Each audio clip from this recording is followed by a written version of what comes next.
আমি তার প্রথম না, দ্বিতীয় ভালোবাসা ছিলাম।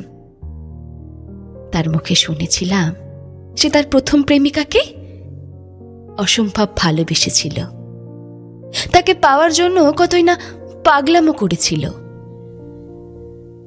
তবু সে তাকে ভালোবাসেনি। সেদিন আমি শুনে বলেছিলাম, এতটা ভালোবাসার পরেও মানুষ কিভাবে ছেড়ে চলে যায়।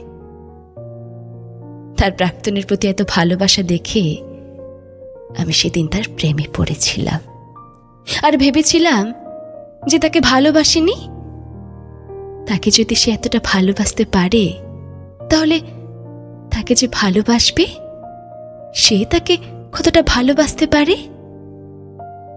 কিন্তু আমি ভুল ছিলাম। আসলে মানুষ কোনো কিছু খুব সহজে পেয়ে গেলে তার মূল্য দিতে জানে না।